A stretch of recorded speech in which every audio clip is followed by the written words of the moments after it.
good morning, and welcome to the Disney Morning Show from Laughing Place.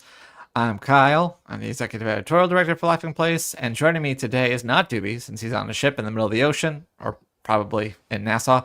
Luke is joining me today. Hi, Luke. Hi, how's it going? Luke doesn't have a title. He's just...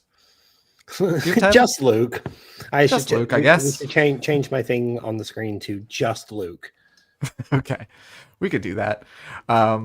But hello, thank you for joining us. We're going to get started the way we always do on this show, and that is with a look at the Disney stock.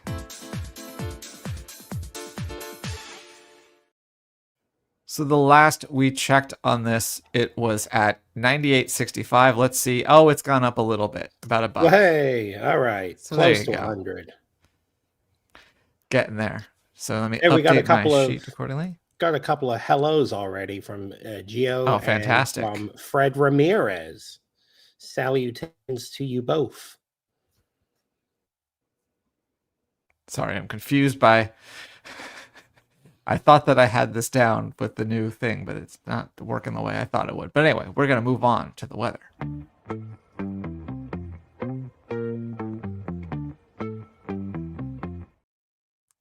Here's Ethan. Hello there, and welcome to another edition of the LP Disney Weather Report. If you want to run away with me, I know a galaxy, and I can take you for a ride. I had a premonition that we fell into a rhythm, where the music don't stop for life. Glitter in the sky, glitter in my eyes, shining just the way I like. If you're feeling like you need a little bit of company, you met me at the perfect time. You want me, I want you, baby. My sugar boo, I'm levitating. The Milky Way, we're renegading. Yeah.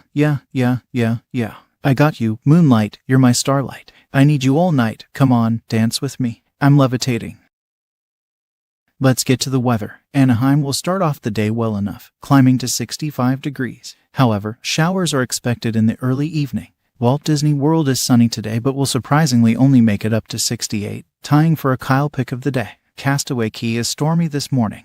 While the precip will end in the early afternoon, it will still be windy after with temps in the low 70s. Lookout Cay at Lighthouse Point will make it to 79 today, but thunderstorms will move in during the afternoon, which will also cool things off a few degrees. Disneyland Paris is clear this evening and falling from 52 now to 43 by midnight. Tokyo will be mostly cloudy tomorrow, with a chance of pop-up showers in the early evening and again late at night. In terms of temps, they'll reach 52. Shanghai will see lots of sunshine tomorrow but top out at a high of 53 degrees. Lastly, Hong Kong is the other Kyle pick of the day with a high of 68 tomorrow and mostly sunny skies. And that will do it for another Disney weather update. Have a great day and I'll see you soon. Bye for now.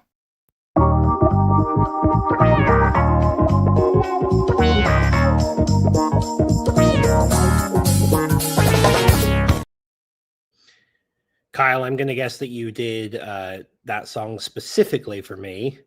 Yes, I like to tailor a little bit, so that's why when it's Doobie here, he gets 80 songs. Tony, it's usually like 90 songs. I try to 90s one-hit wonders. And for you, I'm like, what do I associate with Luke? And I said, exclusively Dua Lipa. Yeah, well, pretty much. You know what? I appreciate it, and I think it worked pretty well with Ethan singing it. Yeah. Anyway, we're going to get started. And first up today, we got news that Conan O'Brien is returning to host next year's Oscars. He just hosted this year's Oscars. So the ceremony will be taking place March 15th, 2026. I imagine that they did announce this because it is St. Patrick's Day and he's Conan O'Brien. just my theory. But he joked that the only reason he's hosting the Oscars next year is because he wants to hear the end of Adrian Brody's speech. So, and I thought that was a wonderful Conan-esque joke for the announcement. It was interesting because I was looking at when the announcement was made for last year, and it was November. So they were pretty sure that they got a good thing, and they want to keep it going again for next year. So I don't blame them on that. I think some of the Kimmel ones, when he hosted back-to-back, they might have announced pretty early, but no, that's good to know. And it's also, the show is produced by Conan's producer that did his show for a long time, so I think that's also part of the deal, is bringing the whole team back. Yeah, no, that makes a lot of sense, and he did a great job. But speaking of award shows, Luke, over the weekend, you got to watch one. Yeah, I did get to watch one. The third annual Children's and Family Emmys, which as you can tell by the title, has been going on for 3 years now. I will be blunt, I'm not very familiar with most of the stuff featured within, but it was entertaining. It was hosted by Eric Bauza, who's the voice of, he's basically the Mel Blanc of today. He voices Bugs Bunny, Daffy Duck, all of the Looney Tunes characters essentially. But Disney took home a pretty decent amount of wins during the ceremony, and a lot that were announced separately from the ceremony too. A lot of wins for Percy Jackson, including Young Teen Series, A Real Bug's Life, Marvel's Moon Girl and Devil Dinosaur, which took home Children's or Young Teen Animated Series, Best or Most Outstanding. And then one that we had was the Spiderwick Chronicles, which was originally produced for Disney Plus by 20th Television. And then that was one of the ones where they're like, just kidding, we're not going to wear it. So it ended up on Roku instead. But yeah, a whole bunch of other Disney projects won an award. One of my personal favorites that got one was Once Upon a Studio. It was the first award announced of the night for short form animated program. And I think that was a very deserving win because that was a very enjoyable short. And you can see all of the winners in our article over on laughingplace.com. Of course you can. That's true for all of the things we're talking about today. Yeah, it's helpful to remind people that we're not just a YouTube channel. We actually have a website. Yeah, and Fred echoes my statement, saying it's nice to know that Once Upon a Studio got the recognition it deserved. Well, over the weekend, we got some preview screenings of Snow White and the Seven Dwarfs, or I guess it's just Snow White. So this movie, they kind of scaled back the promotion for it, as I think Doobie and I were talking about. Smaller premiere. They just kind of did like a friends and family sort of a thing at the El Capitan. They haven't had a big junket or anything. So there are some critics that got to see it, but then it's also like some influencers and some other invited guests. So we get these social reactions because the social embargo is up after the premiere, and then you have the review embargo, which is a bit later. And so I tell you all of this because not only do social reactions tend to be a bit more positive than the final reviews end up being, but also because these aren't just critics, it's also even skewed a little bit more. However, the surprise here is that they were pretty good. People seem to praise a lot of different things. They praise the style of it and the story. Some people still mention that they had some squibbles? I don't know the words. But anyway, so yeah, you can check out some of the first reactions. And like I said, surprisingly positive so far, but we'll see when our own reviewer gets to check out the movie. And yeah, but the movie opens on the 21st, right? Yeah, I've written that about. And the reviews have made it. I'm definitely more excited for it now than I would have been prior to these reviews coming out. So I think I'm leaning actually seeing the movie now. There you go. That's an endorsement. Yeah. Well, Luke, let's talk about Epic Universe. Oh, things are going to be epic. So we've seen, we've had a lot of news coming out about Epic Universe recently because it's going to be opening in just a little over 2 months officially on May 22nd. But today, Universal shared some of the first ever images from within Epic Universe. As you can see, this is the Kronos, which is the main gateway into the park. They also shared some images from each of the 4 realms around the park that you enter, including the It's clearly World. Paris or France. Super Nintendo World, which looks very much like the one in Japan. And then How to Train Your Dragon, Isle of How to Train Your Dragon? How to Train Your Dragon? Yeah, it sounded like you said train. Oh, I don't know. And the one I think most theme park fans are looking forward to, I know I'm certainly looking forward to, is Not Dark this Universe. guy. Yeah, He's too scared. Yeah, that does sound right. No, I think Dark Universe is where I'm going to be heading first when I get to Epic Universe. Yeah, pretty pretty cool. I know they're opening to, I think, friends and family of team members are going to get to go. So the wider it goes, the more they'll be able to show us, because I know team members were pretty locked down on what they were allowed to share, and for good reason, because it's still tech rehearsals. The park doesn't really open for 2 months, so give them a pass on that. There will be pass holder previews of some sort. They've said as much, but they haven't said any details on how that will take place, whether it'll be free, whether it'll be included in your pass. So we have to wait to find out. Well, we talked about the Emmys, the children's Emmys. We talked about Percy Jackson, and it got a big endorsement over the weekend because it got picked up for a 3rd season. And if you're confused because you don't remember seeing the 2nd season, that's because it hasn't aired yet. It doesn't come out till December, which I think that piece of news was also new. The 3rd season will be based on the Titan's Curse, which happens to be the 3rd book in the series. And of course, the 1st season is streaming now. But yeah, I know this was popular, and I think people were kind of worried because the movies that were produced by 20th Century Fox petered out. They had the 2, and people, first of all, didn't really care for them. They changed some stuff that I guess fans didn't like. So it's good to know. Don't worry about getting too invested. You're going to get a 3rd season at the very least, so you can feel free to enjoy the 2nd without worrying about a cliffhanger. Yeah, Hopefully. no, that's always good to know. It's always good to know that a show renewed ahead of time, because then you don't have that like, oh, is it going to come back? I hope back. Yeah. Well, we also got the full panel schedule for Star Wars Celebration Japan. And I note this because some of the panels you'll be able to watch on YouTube, or I don't know if they'll show full panels, but they do the kind of thing where they have guests stop by on the stage and stuff like they have a dedicated streaming space, so you can check that out. But also, our team will be at Star Wars Celebration Japan, so you can check out all of our coverage of these panels, including Mike Celestino's own panel, where he'll be doing Who's the Boss live. So yeah, you can check all of that out on Laughing Place. And that is for April 18th through the 20th, in case you're wondering. Yeah, coming up very soon. But Luke, over at EPCOT, I'd say beloved ride reopened from refurbishment. I would too. We all say "Donde está Donald Duck?" That's what we've been saying the last 2 months while Gran Fiesta Tour has been closed for refurbishment. But now it's back up and running, and I think that's a great thing, because it's one of those attractions where you can just kind of, you don't expect to wait too long for it, 10 to 15 minutes at the most. And it's nice to have that in World Showcase, because the 2 other rides in World Showcase always have a long line. So it's nice to have this back up and running.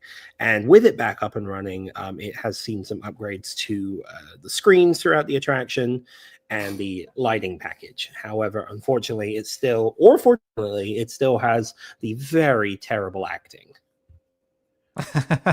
Well, remember when they added these? That was a big deal. That's what really makes the ride, I think, is having, you finally get to their concert and there they are in person.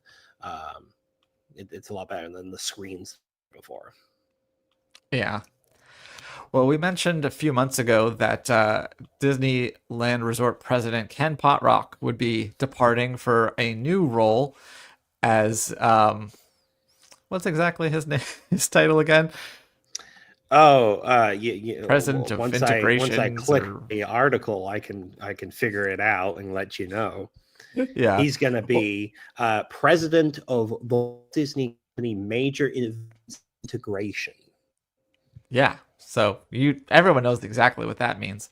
But so what it means is the 2028 Olympics. So he's working on projects that tie Disney into some of the big things that are coming up in a few years, including the 250th anniversary of the nation. It's true. But ahead of that, so Thomas Maslow is going to be taking over the resort. So anyway, Ken Potrock shared a few thoughts. He said the culture that we've created has been built on trust, integrity, and collaboration, all the values that Thomas shares as well. We have a great, big, beautiful tomorrow in front of us as the Disneyland Resort gets ready for its 70th celebration this summer. 7 decades of working together to make a difference. How exciting to know that our best days are still ahead of us. So, well done, Ken. Enjoy your new role. And to Thomas, I'm sure we'll be hearing more from him soon. I'm going to have to add him to my Instagram follows because that's sometimes where you get news. Hey, look who's saying hello from the cruise ship. Our own Doobie Mosley. Hi, Doobie. Doobie doo. Well, before we move on to the next segment, we are going to take a look at our Disney Plus top 10, something we like to do at least on Mondays and Fridays. This is, this is my real one. I better switch it over to my patented TV14 profile here. Noah Nor TV14. His name is TV14. We got Moana 2 in first place, a movie that I intended to watch this weekend and didn't. We have Win or Lose, Snow White, A Special Look, people thinking that they could see the movie for free. It's not the case yet.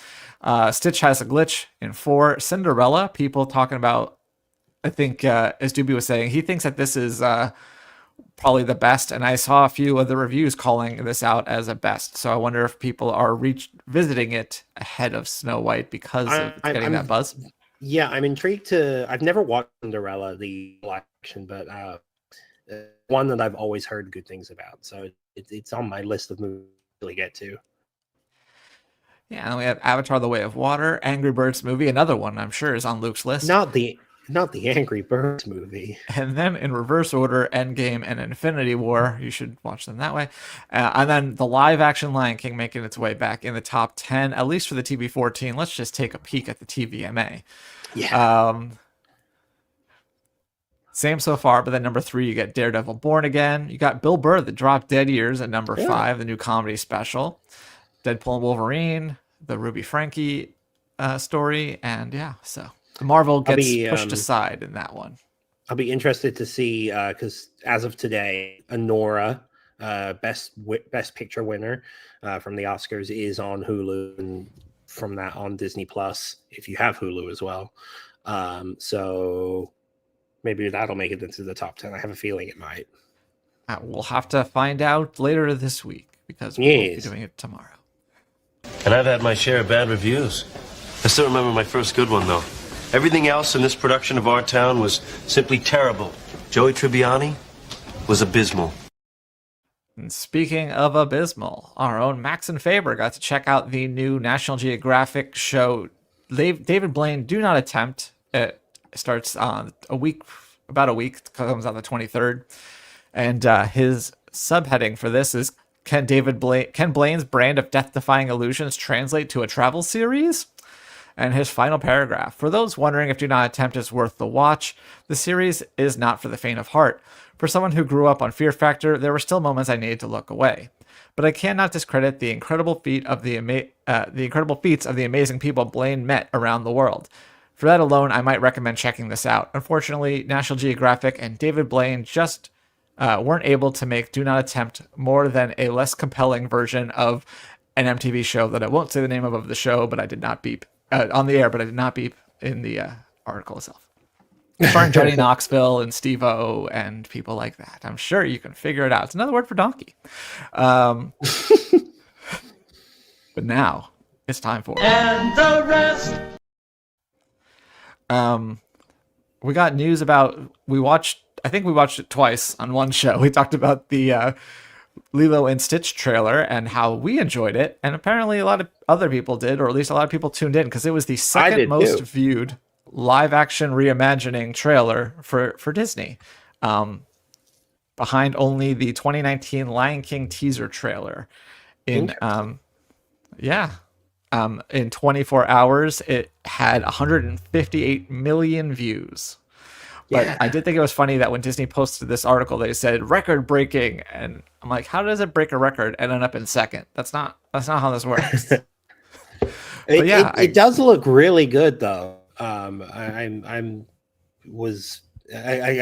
similar with Snow White. I was very about it, and now having seen the trailer, I'm like, I think I actually want to see this. Well, what people don't want to see is Star Wars Hunters go away, but that's what's happening, isn't it, Luke? That sure is a wonderful way. Yeah, so Star Wars Hunters is a free play combat game. It won't be much longer because it's going to be going off permanently this fall.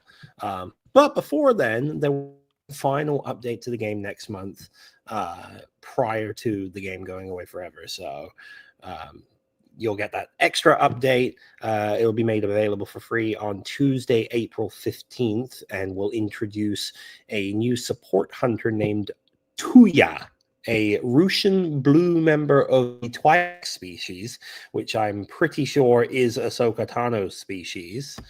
I'm pretty sure I know that. I think so. If Mike Celestino, our Star Wars expert, is watching, please correct me if I'm wrong. I'm trying to picture what Ahsoka looks like, and I can't do it. But yeah, they got the thingies. Yeah, the hair horn things. The hair horn thingies. Yeah, I'm sure. I was immediately. Yeah, I was gonna say I don't think it's the other girl that's on the show though. Yeah. Anyway, he'll tell us. Who knows? But yeah, so one final update coming next month, and then the game will be going away forever later of the fall. So, Luke, when you think of French fine cuisine like that you'd find at Disneyland Paris, what's the first food that comes to your mind?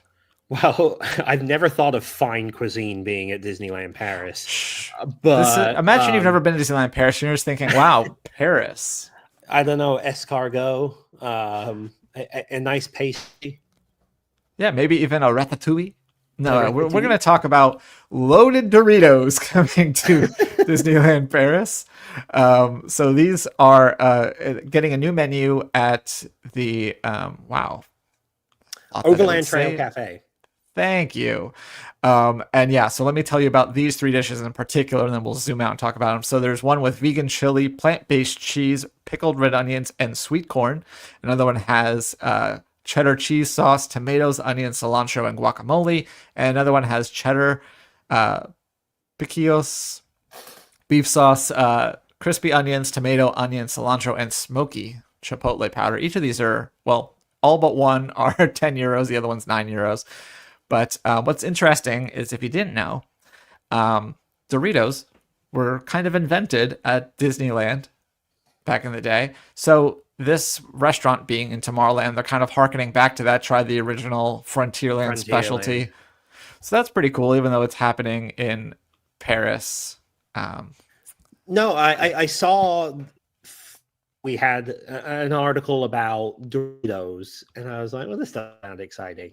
But then I clicked on it, and I'm actually interested in some of the lore and tying it to Frontierland a little more than your regular kind of thing. So, and, everything they seem to be putting a lot of effort into small things like this, and they always highlight it, which I think is great to see. Hera, that's the one I was thinking of, for the record. Yes, I was about to update us on that. So thank you for doing it too. Oh, I had to check because it was bugging me. But speaking of bugging me, I was going to go. If you needed a bar, new food installations. Yeah, there you go. Tell me about over this at bar. Disney Springs, just in time for St. Patrick's Day, which is today.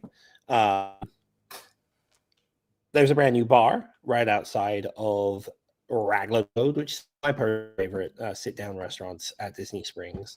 And it's Paddy's bar. So it's a very small bar. It looks like it only has, like 12 or so seats.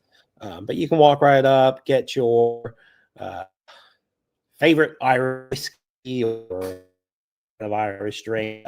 You can get the full menu through our article. And also watch the ribbon cutting ceremony too. Yeah, that's the best part. You got to cut the ribbon for the bar. It's a whole thing.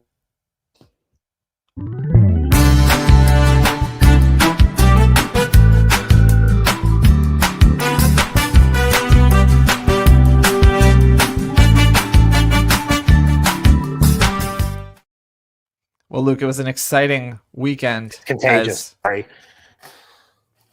Yes, it's exciting. We get to talk about Mouse Madness 11 years we've been doing this. Yesterday was Selection Sunday, so naturally that was the day that we unveiled our bracket. This year, we do a different topic every year. This year, we're doing cutest Disney characters. This was the idea of Mac, and we have our bracket reveal. So let's go. We have in the Disney animation region, Stitch, Dumbo, Baby Moana, and Baymax. In the parks region, we have Figment, Albert from Hong Kong Disneyland, Chandu from Tokyo Disney Sea, and Chubby, the bird from Mickey and Minnie's Runaway Railway. In the Pixar region, we have Boo, Piper from the short Piper, Doug, and Baby Dory. And finally, from the live action region, we have Grogu, Bean Bunny, Baby Groot, and Shadow from Homeward Bound, the Golden Retriever. Voting will start on that one. What? The last one. I have no idea who that is. Well, you'll see it when in the photo, and then you'll be like, "Oh, Gotcha. okay, yeah, he's a cute." But anyway, voting will start on Thursday. We'll have voting kind of every day, but then we're gonna find out who wins. I don't know. I don't know what to expect. There's always these matchups. Like, I'm disappointed that I hope Albert's able to get out of the first round at least because he deserves to. But I know Figment just has that name recognition that if you don't know who Albert is, then you're not gonna to know that he is indeed cuter than Figment. And Figment's kind of annoying. Let's the four characters I think I would vote for, like that I would just want from all of them, are all of the parks characters. They're all my favorites. And having to put Figment or Albert up against Chandu, that's tough. I also want to point out that Mac highlights here that the only snub on the list was Orange Bird, but Kyle was on the selection committee, and he hates Orange Bird. He just put that in the article. Needed to make sure. I, for one, was very confused. All of these things started happening this week with like March Madness.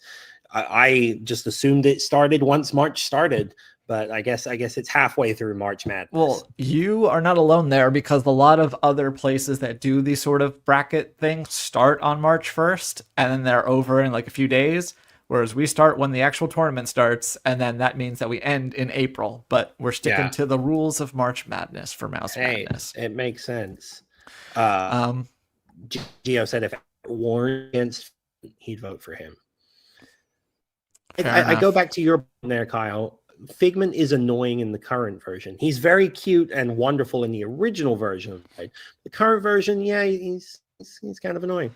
He farts in my face. I don't think people realize. That's a little annoying. Yeah. But speaking of, this isn't annoying, but our own Gavin wrote another article for us looking at some hidden things to do at Walt Disney World that you might not realize, including the Tri-Circle D Ranch. And did you know, Luke, that you could get a haircut on Main Street? I did know. You probably did, but that's because you live there and you have you work for a Disney fan site. But other people might not. I've contemplated getting a haircut from there before, but I've never done it. There you go. So yeah, be sure to check out that article over on Laughing Place.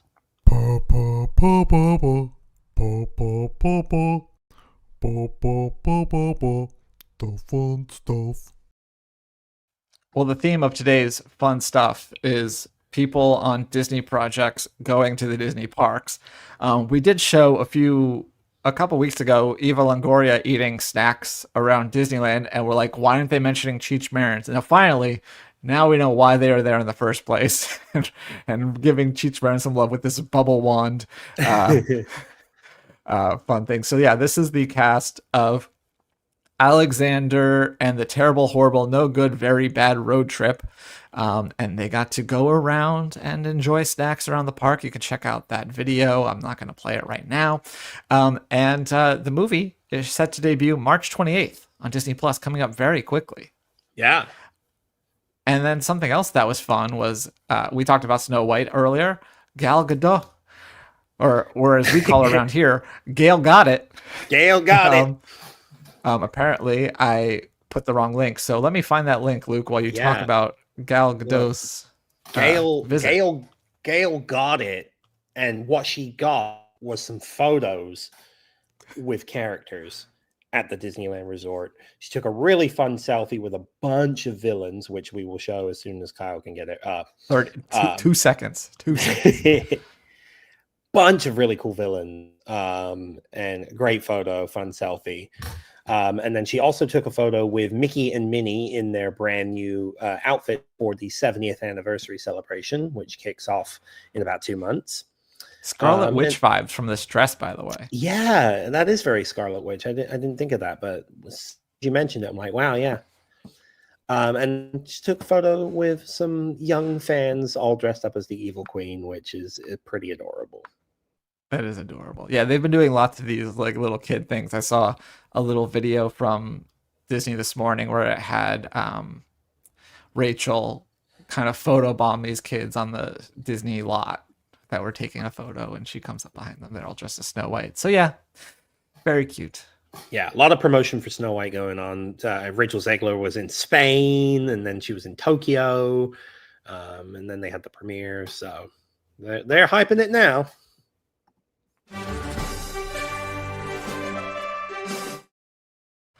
All right, Luke, are you ready for your quiz?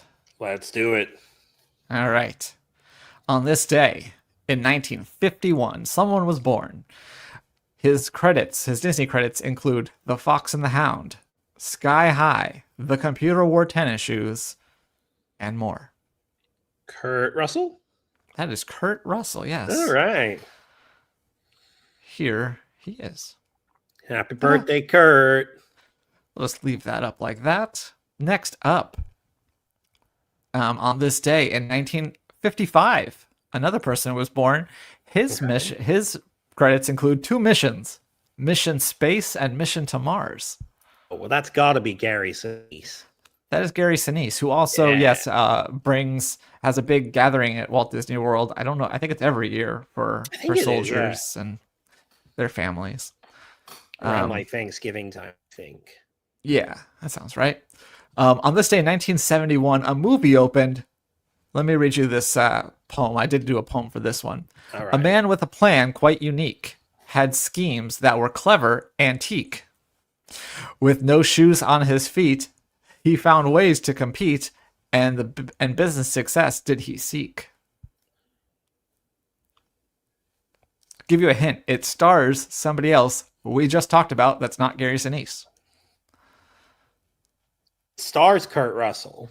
Stars Kurt Russell. I almost included it in his credits list. I think it's too late for like The Computer Wore Tennis Shoes, because I think that was the 60s. It's after that. Yeah. Apple Dumpling Gang. The Barefoot Executive. Yep, would never have. I don't know if I've ever even heard of that one. Which so I'm sure is this is a movie Becca was looking forward to seeing again because she saw it as a kid, and it was on the list of the initial movies that were going to be on Disney Plus, and it never showed up. I haven't checked to see if it's shown up since, but yeah. So she's still bitter about that. On this day in 1992, so only slightly older than you, someone was born. His credits include Star Wars and Attack the Block. John Boyega. Yes. If I didn't say Attack the Block, it would have had a lot harder time. Yeah, I would. Also featured the former Dr. Jodie Whittaker, I believe. Okay. That film. And he was at Comic-Con, Emerald City Comic-Con recently. Reasons. Anyway, then on this day in 1999, a ride opened at Walt Disney World. It had been open for a few months, but this was the official opening. Oft delayed 1999 big ride opening. Test Track. The original with all the annoying noises throughout the queue. Yeah. The queue was, it was a feast for the eyes, but it was a mess for the ears. Yeah. Another ride opened on this day in 2005, this time at the Disneyland Resort. 2005, so that would probably be Buzz Lightyear. See, I knew I wouldn't have to give you many more clues because you are a Disneyland expert for sure. Yes, I me a year that the ride opened in the park, that I can get. Once we start into like, 70s movies with Russell, that's a little bit more tricky. Kaplan Family Classics, as we call them. Finally, on this day in 2017, a Disney live-action remake was released. Lion King? No. Dumbo? No. Earlier than Pinocchio? those. 2017. 2017. Jungle Book? No. I'm not going to give you more guesses. Or any more hints. I'm just going to let you keep guessing. Beauty and the Beast? Beauty and the Beast, yes. Okay. So there you go. All those They things all blend happened together on in St. my Patrick's Day. head. Yeah, it happens. Well, thank you all so much for joining us. Yes, see, Fred knew it. And Been a quiet to week on believe the Disney once in a Parks while. blog. yeah, so give you a preview. Tomorrow we will definitely not be doing a morning show. Just don't have the people for it. Thursday we will also not be doing a morning show. There is a chance we'll do a stream after the shareholder meeting, but that's contingent on what happens. So that's the current plan. We are planning to have a show on Wednesday, but that's also contingent on what happens since I don't have Doobie to rely on here. So anyway, no show tomorrow, probably show Wednesday, no morning show on Thursday, but possible later stream. And then if nothing else, we should definitely have a show on Friday as well. So if you can't remember all that, here's what you do. You subscribe to Laughing Place, you ring the bell so you get notifications whenever we go live, including today in just 2 hours, where we'll be at Magic Kingdom live with Jeremiah in the park and Luke at his house. You'll get to hear my voice, but you won't get to see me this time. Yes. I should double check that there's nothing on the parks blog, which doesn't look like there is. I appreciate that Fred originally said, see you tomorrow, and then updated it to say, see you Wednesday. See, he listens. Good thing he didn't punch out. Otherwise, he'd be sitting around waiting for us the next day. Anyway, thank you all for joining us, and we'll see you soon. Bye.